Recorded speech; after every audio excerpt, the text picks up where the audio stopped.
Hello everyone, स्वागत है आप सभी का टॉपर्स ट्रेन चैनल में। इस वीडियो में हम पढ़ेंगे कंप्यूटर का नेक्स्ट टॉपिक ऑपरेटिंग सिस्टम। ठीक है, क्या होता है ऑपरेटिंग सिस्टम, फंक्शन कौन कौन से होते हैं, इसके अलावा एक बूटिंग का कॉन्सेप्ट और पढ़ेंगे इसमें कि बूटिंग क्या होता है, कितने टाइप का होता है। ओके, तो छोटी छोटी चीजें हैं जो पूछी जा सकती हैं। ये जो टॉपिक है ये भी क्लास 11th एनसीईआरटी से ही है। ठीक है, उसकी जो फर्स्ट यूनिट है उसी में दिया गया है ऑपरेटिंग सिस्टम को भी, तो इसीलिए हमें ऑपरेटिंग सिस्टम को भी पढ़ना पड़ेगा। तो चलिए शुरू करते हैं। तो देखिए, ऑपरेटिंग सिस्टम की अगर हम बात करें तो ऑपरेटिंग सिस्टम क्या होता है। ऑपरेटिंग सिस्टम होता है सेट ऑफ इंस्ट्रक्शंस। ठीक है, ऑपरेटिंग सिस्टम क्या होता है, सेट ऑफ इंस्ट्रक्शंस कह लीजिए या सेट ऑफ प्रोग्राम कह लीजिए। और ऑपरेटिंग सिस्टम एक्ट करता है as an interface between user and hardware. ठीक है, जैसे मैंने आपको पहले भी बताया है कि अगर हमारे कंप्यूटर में, देखिए ऑपरेटिंग सिस्टम हमारा क्या है, एक सिस्टम सॉफ्टवेयर है। और इससे पहले वाले लेक्चर में ही हमने पढ़ा कि कंप्यूटर तभी यूजेबल होगा जब उसमें सॉफ्टवेयर होंगे। ओके, तो सिस्टम सॉफ्टवेयर क्या करते हैं, कंप्यूटर को यूजेबल बनाते हैं। तो हम ऐसे ही हमारा ऑपरेटिंग सिस्टम भी क्या है, एक सिस्टम सॉफ्टवेयर है। अगर कंप्यूटर में ऑपरेटिंग सिस्टम नहीं है तो हमारा कंप्यूटर काम नहीं करेगा बिना ऑपरेटिंग सिस्टम के।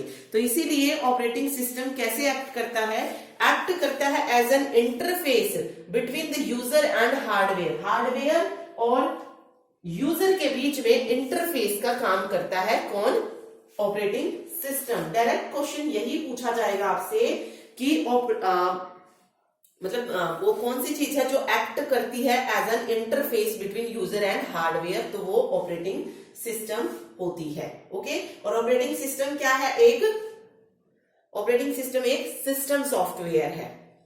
ठीक है, तो बस हिंदी में कैसे बोलेंगे, act as an operating system एक ऐसा सॉफ्टवेयर है, यानी कि ओएस लिख लेते हैं इसको स्मॉल फॉर्म में। ओएस एक ऐसा सॉफ्टवेयर है जो यूजर एवं कंप्यूटर के बीच, इंटरफेस का मतलब क्या होता है, माध्यम का काम करता है, माध्यम की भांति काम करता है। सिंपल लैंग्वेज में अगर आप समझना चाहते हैं तो ये यूजर और कंप्यूटर, यूजर कौन है यहाँ पर, जो कंप्यूटर को चलाता है। ठीक है, वो यूजर है। और कंप्यूटर आप सभी को पता ही है क्या है, तो यूजर और कंप्यूटर या यूजर और हार्डवेयर भी आपको दे सकते हैं वो। तो इनके बीच माध्यम की भांति, माध्यम यानी कि इंटरफेस, मीडियम कह सकते हैं आप, की भांति कार्य करता है। कौन करता है, ऑपरेटिंग सिस्टम करता है। ओके, एक और चीज याद रखिए, ऑपरेटिंग सिस्टम क्या है, एक ऐसा प्रोग्राम है। देखिए सेट ऑफ प्रोग्राम, मैंने आपको बोला ऑपरेटिंग सिस्टम क्या होता है, सॉफ्टवेयर प्रोग्रामों का समूह होता है। जो सॉफ्टवेयर प्रोग्राम्स होते हैं, सॉफ्टवेयर प्रोग्राम्स का समूह होता है, यानी कि ग्रुप ऑफ सॉफ्टवेयर प्रोग्राम होता है। ओके, ऑपरेटिंग सिस्टम जो है एक ऐसा प्रोग्राम है जो कंप्यूटर के जितने भी पार्ट्स हैं, जितने भी कंप्यूटर के पार्ट्स हैं, उनको क्या देता है, निर्देश देता है कि किस तरीके से प्रोसेसिंग कार्य जो है वो सक्सेस होगा, यानी कि उनको मैनेज करता है, उनको कंट्रोल करता है ऑपरेटिंग सिस्टम। ठीक है, तो ये दो तीन चीजें आप इसमें याद रखिए। तो आपसे ये पूछा जा सकता है कि ऑपरेटिंग सिस्टम का मेन गोल क्या है, मेन लक्ष्य क्या होता है ऑपरेटिंग सिस्टम का। तो ऑपरेटिंग सिस्टम का मेन गोल क्या होता है, making a computer system convenient to use in an efficient manner, यानी कि कंप्यूटर सिस्टम को वही यूजेबल बनाना कि हम अच्छे से उसको यूज कर पाए, कंप्यूटर सिस्टम को अच्छे से यूज कर पाना किससे पॉसिबल है, ऑपरेटिंग सिस्टम से है। सेकंड क्या है, जो भी रिसोर्सेज होते हैं, रिसोर्सेज में आप बात कर सकते हैं। रिसोर्सेज मतलब जैसे आईओ डिवाइस होगी, इनपुट आउटपुट डिवाइस होगी, मेमोरी हो गई, या फिर प्रोसेसर हो गया, इनको मैनेज करना, ये भी कौन करता है, ऑपरेटिंग सिस्टम करता है। तो इसके दो मेन गोल होते हैं, एक तो कंप्यूटर सिस्टम को अच्छे से हम यूज कर पाए, इस तरीके से उसे बनाना। सेकंड, जो भी रिसोर्सेज हैं उनको मैनेज करना, managing the resources of computer system. ठीक है, तो 2 मेन गोल्स जो होते हैं ऑपरेटिंग सिस्टम के वो आपको पता होनी चाहिए, कन्वीनियंट यूज और दूसरा क्या है, रिसोर्सेज को मैनेज करना। रिसोर्सेज मैंने आपको बता दिया, रिसोर्सेज कौन से हो सकते हैं, प्रोसेसर हो सकता है, input output device, input output कोई भी मॉनिटर है, सीपीयू है, इन सबको क्या करना, मैनेज करने का जो काम होता है वो ऑपरेटिंग सिस्टम का होता है। फिर बात आती है फंक्शन, कितने फंक्शंस होते हैं ऑपरेटिंग सिस्टम के, फंक्शंस। ओके, हिंदी में क्या, चलिए लिख लेते हैं फंक्शंस क्या होते हैं। देखिए सबसे पहला जो फंक्शन, इसके 5 फंक्शन होते हैं ऑपरेटिंग सिस्टम के। सबसे पहला जो फंक्शन है वो होता है फाइल मैनेजमेंट। फाइल मैनेजमेंट, देखिए नाम से आप बता सकते हैं, फाइल मैनेजमेंट, जो भी फाइल्स होती है हमारे सिस्टम में उनको मैनेज करेगा कौन, operating system. Second, device management, device कौन सी होती है, आईओ डिवाइसेस, मॉनिटर है, कीबोर्ड है, माउस है, जो भी डिवाइस है उनको मैनेज करने का काम भी किसका होता है, ऑपरेटिंग सिस्टम का होता है। थर्ड नंबर पे आता है प्रोसेसर, प्रोसेसर मैनेजमेंट, और प्रोसेस को मैनेज करने का काम भी ऑपरेटिंग सिस्टम का। ओके, प्रोसेसर मैनेजमेंट, प्रोसेसर कौन होता है, सीपीयू। सीपीयू क्या ट्रैक करेगा, क्या काम करेगा, ये सब कौन देखेगा कि सीपीयू खाली है, मतलब एलोकेट करना है सीपीयू या डी एलोकेट करना है, ये सब कौन करेगा, ऑपरेटिंग सिस्टम डिसाइड करता है। ओके, कौन सी डिवाइस किसको देनी है ये भी किसका काम है, ऑपरेटिंग सिस्टम का है, तो इस तरीके से वो मैनेज करता है। फोर्थ आता है मेमोरी का मैनेजमेंट, मेमोरी जो स्मृति होती है, मेमोरी क्यों यूज करते हैं, स्टोरेज के लिए, तो मेमोरी को भी मैनेज कौन करता है, ऑपरेटिंग सिस्टम। ये उसका फंक्शन होता है कि किस तरीके से हमें मेमोरी को देना है, मतलब किसे कितनी मेमोरी देनी है, वो सब जो है ऑपरेटिंग सिस्टम देखता है। ओके, लास्ट फंक्शन जो इसमें होता है, फिफ्थ जो फंक्शन होता है वो होता है सिक्योरिटी एंड प्रोटेक्शन। सिक्योरिटी किसके द्वारा दी जा सकती है, पासवर्ड वगैरह देकर, तो ये भी किसका फंक्शन है, ऑपरेटिंग सिस्टम का फंक्शन है। तो ये 5 मेन फंक्शन होते हैं ऑपरेटिंग सिस्टम के, ये आप याद रखिए। ओके, अगर हम डीप में पढ़ते तो इन्हीं 5 फंक्शंस को हमें पढ़ना होता है ऑपरेटिंग सिस्टम में, लेकिन हमें इतना डीप भी नहीं जाना कि फाइल मैनेजमेंट में क्या करते हैं, डिवाइस में क्या करते हैं, वो जो है टीजीटी पीजीटी लेवल का हो जाता है। ठीक है, वैसे वो भी मैंने करा रखा है, जो टीजीटी की तैयारी कर रहे हैं, एचटेट हो या डीएसएस भी, तो वहां पर मैंने इनको पूरा अच्छे से एक्सप्लेन किया हुआ है। बट अभी हमें जो है एनसीईआरटी के अकॉर्डिंग करना है, जितना हमारा एनसीईआरटी में आता है कि ऑपरेटिंग सिस्टम क्या होता है, उसके फंक्शंस क्या होते हैं, उसी के अकॉर्डिंग जो है हम पढ़ रहे हैं। ओके, तो 5 मेन फंक्शन होते हैं, नाम से आप बता सकते हैं। फाइल्स में हम फाइल्स को देखते हैं कि किस तरीके से मैनेज किया जाता है, डिवाइस में आईओ डिवाइसेस को, प्रोसेसर सीपीयू हो गया, memory, main memory, secondary memory उनसे रिलेटेड हो जाएगा, और सिक्योरिटी एंड प्रोटेक्शन, पासवर्ड वगैरह जो है प्रोवाइड किया जाता है। ओके, तो ये मेन फंक्शंस होते हैं ऑपरेटिंग सिस्टम के। चलिए, फिर आता है, कोई भी आपको नाम देंगे और पूछा जाएगा कि इनमें से कौन सा ऑपरेटिंग सिस्टम नहीं है, तो कुछ इंपॉर्टेंट ऑपरेटिंग सिस्टम आपको पता होनी चाहिए। ठीक है, देखते हैं, चलिए।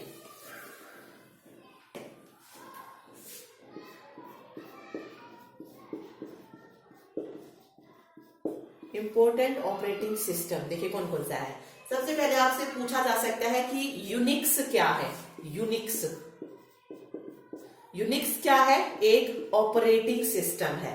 यूनिक्स इंपॉर्टेंट है, पूछा जा सकता है, इसीलिए मैं करा रही हूं। यूनिक्स क्या है, एक ऑपरेटिंग सिस्टम है, और कैसा ऑपरेटिंग सिस्टम है ये, मल्टीटास्किंग। ठीक है, या क्या कह सकते हैं इसको, मतलब मल्टीटास्किंग भी होता है, मतलब मल्टीपल टास्क एक बार कर सके, मल्टी प्रोसेसिंग भी होता है, ठीक है, मल्टी प्रोग्रामिंग भी होता है, तो सारी चीज होता है, मल्टी में होती है इसकी। तो यूनिक्स एक ऑपरेटिंग सिस्टम है जो कि मल्टी उपयोग करता है। ठीक है, ओके। फिर आता है कि यूनिक्स को कब विकसित किया गया था, डेवलप किया गया था, तो 1969 में यूनिक्स को डेवलप किया गया था। ओके, और 1973 में इसे सी लैंग्वेज में लिखा गया था। कौन सी लैंग्वेज में, यूनिक्स को किस लैंग्वेज में लिखा गया, 1973 में सी लैंग्वेज में लिखा गया था। 1969 में ये विकसित किया गया था। ओके, एटी और T Bell lab, AT and T's Bell lab में इसे विकसित किया गया था। ओके। और AT&T's बेल लर्निंग किसको विकसित किया गया था? जो सी लैंग्वेज आई थी उसको भी, सी लैंग्वेज किसने दी थी? डेनिस रिची ने दी थी। उसको भी 1970 में जो था यहीं पर डेवलप किया गया था। यूनिक्स को 1969 में, 73 में इसे सी लैंग्वेज में लिखा गया था। ओके, तो यूनिक्स क्या है? एक ऑपरेटिंग सिस्टम है। और देखते हैं ऑपरेटिंग सिस्टम के एग्जांपल। सेकंड, यूनिक्स की तरीके से ही लाइनेक्स। लाइनेक्स भी क्या है? लाइनेक्स भी एक ऑपरेटिंग सिस्टम है। ठीक है, 1991 में जो था इसे डेवलप किया गया था। किसने डेवलप किया था? लाइन्स टॉरवल्ड्स ने। लाइन्स, ओके टी है ये, टॉरवल्ड्स ने इसको विकसित किया था। ठीक है, चलिए बस ये मेन दो थे जो आपको पता होने चाहिए थे, और बाकी हम एग्जांपल देख लेते हैं सीधा कि कौन कौन से इंपोर्टेंट ओएस है। तो फर्स्ट पे यूनिक्स पढ़ा हमने, सेकंड पे लाइनेक्स पढ़ा। थर्ड जो ऑपरेटिंग सिस्टम है वो कौन सा है? OS/2। OS/2 क्या है? एक ऑपरेटिंग सिस्टम ही है। ठीक है, और सोलारिस हो गया, सोलारिस ये भी क्या है? एक ऑपरेटिंग सिस्टम है। और एग्जांपल अगर हम देखें तो MS DOS भी क्या है? ऑपरेटिंग सिस्टम है। सिक्स्थ एग्जांपल है CP/M, CP/M, ये भी ऑपरेटिंग सिस्टम है। सेवेंथ पे मैकिन्टॉश, ये भी एक ऑपरेटिंग सिस्टम का ही एग्जांपल है, यानी कि ये भी क्या है? ऑपरेटिंग सिस्टम है। यूनिक्स हो गया, लाइनेक्स हो गया। ओके, तो ये कुछ एग्जांपल थे जो आपको पता होनी चाहिए कि कौन कौन से ऑपरेटिंग सिस्टम होते हैं। ठीक है, चलिए ये 7 एग्जांपल याद रखिए। Unix, Linux, OS/2, MS DOS, CP/M, Macintosh, Solaris. और एक और था विंडोज, एक और है विंडोज। इसमें दो आते हैं, एक होता है DOS with Windows, DOS with Windows and window anti. और हिंदी में इन्हें यही बोला जाएगा। ओके, हिंदी में भी यही बोला जाएगा। यूनिक्स बेसिकली लिख लीजिए, बट वो लिखने में थोड़ी प्रॉब्लम होती है बार बार हिंदी में, इसीलिए कुछ नया नहीं बोला जाएगा। यूनिक्स को यूनिक्स ही बोलेंगे, लाइनेक्स को लाइनेक्स बोलेंगे, OS/2 को OS/2 ही लिखा जाएगा, इसको MS DOS ही लिखा जाएगा, CP/M लिखा जाएगा, मैकिन्टॉश लिखा जाएगा। सारी चीजें ऐसी ही लिखी जाएंगी हिंदी में भी। ओके, तो ये इंपॉर्टेंट ऑपरेटिंग सिस्टम है। यहां से कोई भी एक आपको एग्जाम्पल पूछेंगे और पूछेंगे कि ये क्या है। ठीक, चलिए अब बात आती है टाइप्स ऑफ ऑपरेटिंग सिस्टम। तो अलग अलग टाइप्स के ऑपरेटिंग सिस्टम, क्या कहते हैं, अलग अलग टाइप्स के जो है ऑपरेटिंग सिस्टम आई। जैसे सिंगल यूजर सिस्टम हो गया, जिसमें सिर्फ एक ही यूजर एक बार में काम कर सकता है, वो सिंगल यूजर सिस्टम हो जाएगा। Multi user means multi users, एक से ज्यादा जो है यूजर काम कर पाए, वो मल्टी यूजर सिस्टम हो जाएगा। जैसे फॉर एग्जांपल सिंगल यूजर का अगर हम देखें तो MS DOS क्या है? एक सिंगल यूजर ऑपरेटिंग सिस्टम है। मल्टी यूजर में अगर हम बात करें तो यूनिक्स एक मल्टी यूजर सिस्टम है। तो इस तरीके से भी आपको पता होनी चाहिए। ठीक है, इसमें क्या होता है? सिंगल यूजर का मतलब क्या होता है कि कंप्यूटर जो है एक बार में सिर्फ एक ही जॉब कर सकता है, और मल्टी यूजर में क्या है? एक से ज्यादा जॉब जो है वो साथ साथ कर सकता है। पैरेलली एक से ज्यादा जॉब, दो या दो से अधिक जॉब वो है एक साथ कर सकता है, तो वो मल्टी यूजर सिस्टम हो जाएगा।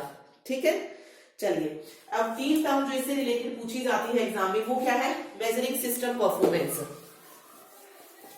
ऑपरेटिंग सिस्टम को मेजर करने के लिए 3 टर्म्स होती है।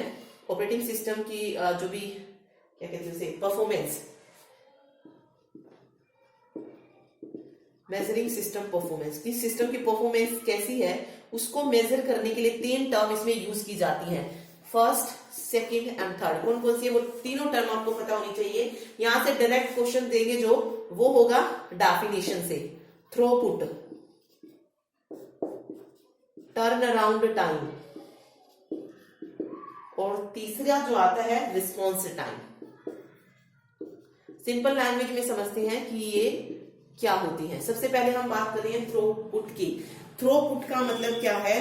Throughput means amount of work that the system is able to do per unit time. Okay, देखिए वो काम जो सिस्टम पर यूनिट टाइम में करता है, यानी कि एक यूनिट में वो कितना काम करता है, फिर नेक्स्ट यूनिट में कितना काम करता है। तो जो यूनिट वाइज जो परफॉर्मेंस निकाली जाती है उसको क्या बोलते हैं, थ्रोपुट बोलते हैं। क्या बोला जाएगा, थ्रोपुट बोला जाएगा। तो किस तरीके से देख सकते हैं, देखिए throughput is the amount of work that the system is able to do per unit time, कि सिस्टम पर यूनिट टाइम में कितना काम जो है कर पाता है, उसके बेस पर उसकी परफॉर्मेंस को मेजर करना। ठीक है, कि वो पर यूनिट में, एक यूनिट में वो कितना काम कर पा रहा है, इस बेस पे उसकी मेजरमेंट को निकालना या कि उसकी परफॉर्मेंस को चेक करना। ठीक है, तो देखिए फॉर एग्जांपल अगर मान लीजिए एन प्रोसेस है, क्या है, एन प्रोसेस है और वो कंप्लीट कर रही है जो भी अपना वर्क है कितने सेकंड्स में, टी सेकंड्स में, तो उसका थ्रोपुट किस तरीके से जाएगा, एन बाय टी हो जाएगा। तो थ्रोपुट क्या आएगा, एन बाय टी हो जाएगा। ठीक है, फिर सेकंड टर्म आती है टर्न अराउंड टाइम। इसमें कोई जॉब जो आपको करनी है कंप्लीट, उसका जो टाइम शुरू हुआ है, ठीक है,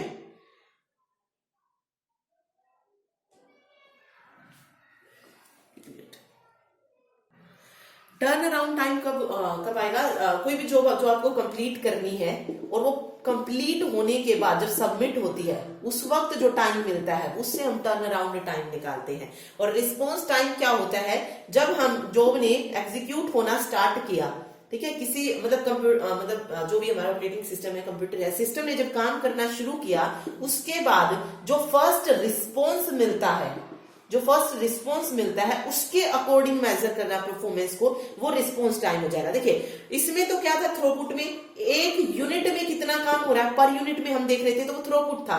टर्न अराउंड टाइम में जो जॉब है वो कंप्लीट होने के बाद जो सबमिट होती है उसमें जितना टाइम लगता है, सबमिट होने तक जो टाइम लगता है वो टर्न अराउंड टाइम है। और रिस्पॉन्स टाइम क्या है, एंट्री के बाद जो फर्स्ट रिस्पॉन्स मिलता है वहां तक जो परफॉर्मेंस होती है उसको मेजर करते हैं, वो रिस्पॉन्स टाइम कहलाता है। ओके, तो तीन टर्म जो है ये पूछी जा सकती है।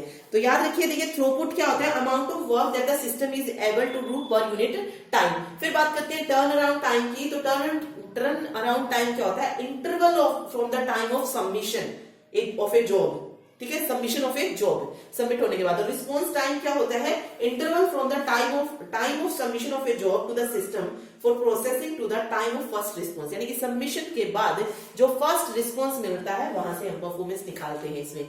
ओके, तो ये तीन टर्म्स जो थी इसमें मेन थी, ये आपको पता होनी चाहिए थी। Okay, single user multi user मैंने आपको बता दिया है।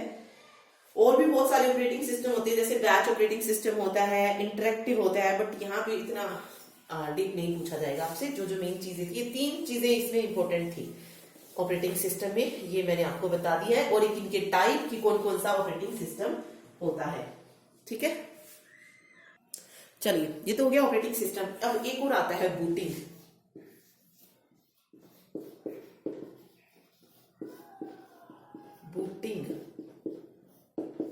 बूटिंग क्या होता है, बूटिंग होता है कंप्यूटर को स्टार्ट करना या रीस्टार्ट करना। कंप्यूटर अगर हमारा बंद है तो हम क्या करते हैं, उसको स्टार्ट करते हैं। अगर हमारा कंप्यूटर ऑलरेडी चला हुआ है, उस चले हुए को अगेन स्टार्ट करना हमारा रीस्टार्ट कहलाता है। ओके, सबको पता होगा रीस्टार्ट क्या होता है, क्योंकि आजकल जैसे आप अपने मोबाइल फोन है उनको भी रीस्टार्ट करते हैं ना, सेम है, सेम वही है। ओके, चलिए देखिए बूटिंग क्या होता है। अगर हम बूटिंग की बात करें तो बूटिंग वो प्रोसेस होती है जब ऑपरेटिंग सिस्टम जो होता है वो हार्ड डिस्क से, ऑपरेटिंग सिस्टम क्या, ऑपरेटिंग सिस्टम हार्ड डिस्क जो होती है वहां से कंप्यूटर की रैम में लोड होता है। ऑपरेटिंग सिस्टम हार्ड डिस्क से कहां पर लोड होता है, कंप्यूटर की रैम, रैंडम एक्सेस मेमोरी में लोड होता है। ठीक है, जब हमारा हार्ड डिस्क कंप्यूटर की रैम में लोड होता है, operating system, okay, hard disk से ऑपरेटिंग सिस्टम लोड होता है किसमें, रैम में। कहां से, हार्ड डिस्क से कंप्यूटर की रैम में। तो उस प्रोसेस को बूटिंग बोला जाता है। ओके, उस प्रोसेस को क्या बोलते हैं, बूटिंग बोलते हैं। अब देखिए बूटिंग टू टाइप्स की होती है, सिर्फ इतना इंपॉर्टेंट है बूटिंग में कि बूटिंग कितने टाइप की होती है, बूटिंग होता क्या है और किसका क्या काम होता है। तो टू टाइप होते हैं इसमें। सबसे पहले होती है कोल्ड बूटिंग और दूसरी होती है वार्म बूटिंग, वार्म। अब कोल्ड बूटिंग का मतलब क्या है? जब हमारा कंप्यूटर बंद है और हम उसको स्टार्ट करते हैं, यानी कि कंप्यूटर को स्टार्ट करना कोल्ड बूटिंग होगा, ठीक है। और वार्म बूटिंग क्या होगा? जब हमारा कंप्यूटर ऑलरेडी स्टार्ट है लेकिन किसी प्रॉब्लम की वजह से जब हम उसे रीस्टार्ट करते हैं, उसको बोला जाता है वार्म बूटिंग। उसको क्या बोलेंगे? वार्म बूटिंग जो है उसको बोला जाएगा, ठीक है। तो याद रखिए, तो जब कंप्यूटर को स्टार्ट किया जाएगा तो उसे कोल्ड बूटिंग कहेंगे, और जब पहले से ही स्टार्ट कंप्यूटर को रीस्टार्ट किया जाएगा उसको वार्म बूटिंग कहा जाएगा, ठीक है। बूटिंग इंपॉर्टेंट है, ये जरूर याद रखिए, ठीक है। चलिए आगे हम कुछ पढ़ते हैं मोबाइल ऑपरेटिंग सिस्टम्स के बारे में, कि मोबाइल में कौन कौन सा ऑपरेटिंग सिस्टम होता है, ठीक है। मोबाइल ऑपरेटिंग सिस्टम, देखिए सबसे पहले जो मोबाइल ऑपरेटिंग सिस्टम आता है वो कौन सा है? एंड्रॉइड। अब यहां से क्वेश्चन पूछा जा सकता है कि एंड्रॉइड को किसने प्रेजेंट किया था? तो किसने किया था? गूगल द्वारा जो था लाया गया था एंड्रॉइड। कब लाया गया था? 2007 में गूगल ने जो था एंड्रॉइड को प्रेजेंट किया था, ओके। और आप सभी को पता होगा कि मोबाइल ही नहीं, जो भी फोन होते हैं, टैब होते हैं या डिजिटल मोबाइल होती हैं, उन सभी में जो है ऑपरेटिंग सिस्टम होता है, ओके। और जो ऑपरेटिंग सिस्टम इनमें लगता है, जैसे टैब हो गया, मोबाइल हो गया, इनको क्या नाम दे दिया गया? मोबाइल ऑपरेटिंग सिस्टम का नाम दे दिया गया है। चलिए एंड्रॉइड हमने देख लिया है, और एंड्रॉइड का मेनली कहां पर यूज किया जाता है? जो टच स्क्रीन मोबाइल्स होते हैं ना, उनमें यूज होता है। टच स्क्रीन मोबाइल, टैबलेट है या स्मार्टफोन्स है, इनमें जो है इस फीचर का यूज किया जाता है, यानी कि मोबाइल ऑपरेटिंग सिस्टम का यूज किया जाता है, ओके। इसका एक नया संस्करण भी आया एंड्रॉइड का, जिसका नाम था किटकैट। क्या नाम था? KitKat, okay. और इसे 2014 में लाया गया था किटकैट को। इसके अलावा iOS है, ये भी एक मोबाइल ऑपरेटिंग सिस्टम है। ब्लैकबेरी हो गया, ब्लैकबेरी, ठीक है। और एक Symbian operating system, SYMBIAN, Symbian operating system, ये भी एक मोबाइल ऑपरेटिंग सिस्टम है। ब्लैकबेरी, iOS और एंड्रॉइड, ठीक है। चलिए ये मोबाइल ऑपरेटिंग सिस्टम है, इनको याद रखिए।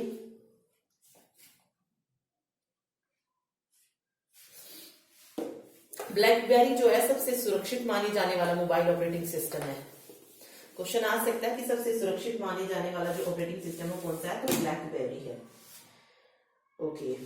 आगे कुछ है जो है हम एमएस मतलब डोस की कुछ एक्सटेंशन फाइल पढ़ रहे हैं, क्योंकि एक्सटेंशन फाइल से क्वेश्चन जो है आ सकते हैं, ठीक है, डोस से रिलेटेड। देखिए डोस में जो एग्जीक्यूटेबल फाइल्स होती हैं, एग्जीक्यूटेबल फाइल्स, उनकी एक्सटेंशन पूछी जाए अगर आपसे, तो उसकी जो एक्सटेंशन होती है वो .exe होती है। एग्जीक्यूटेबल है तो .exe निकाल दीजिए, ओके।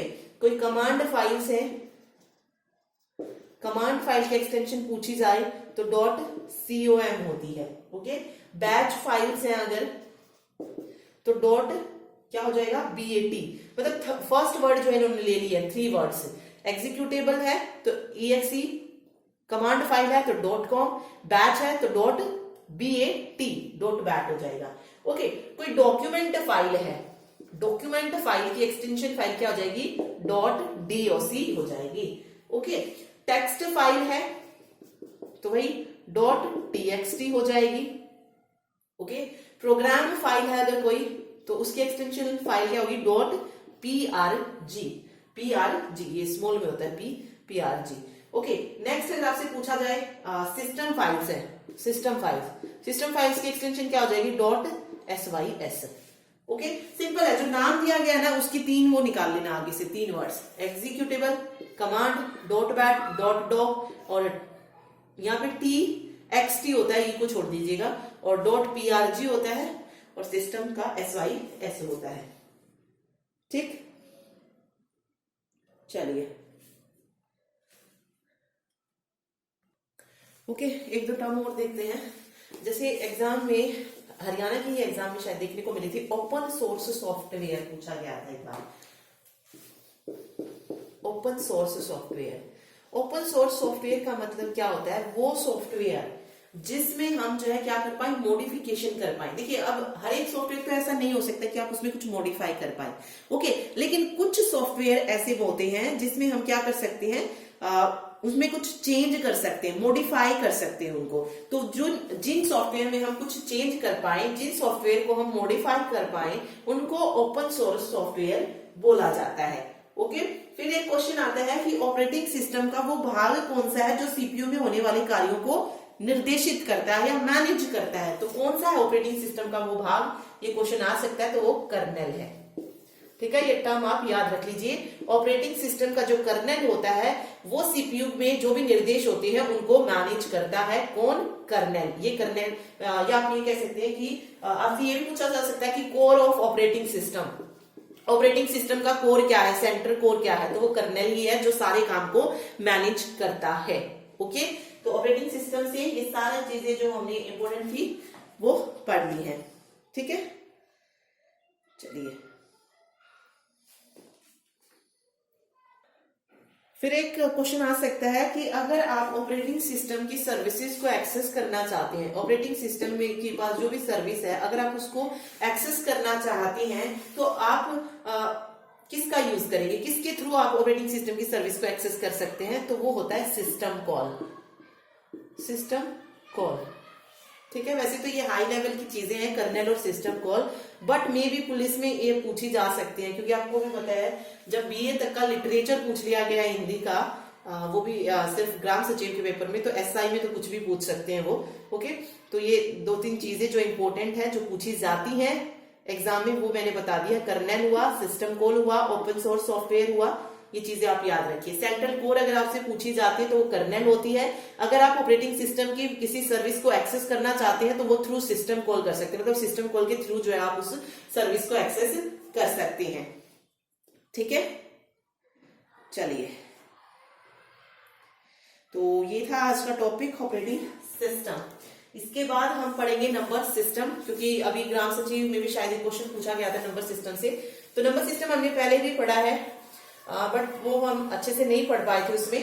तो अगली मतलब नेक्स्ट वीडियो जो होगी हमारी नंबर सिस्टम पर ही बेस्ड होगी और बहुत अच्छे से पढ़ेंगे और आप सभी को जो है नंबर सिस्टम अच्छे से समझ भी आ जाएगा, ठीक है। मिलते हैं नेक्स्ट वीडियो में, और वीडियो अच्छी लगे तो लाइक जरूर कीजिए। Thank you so much.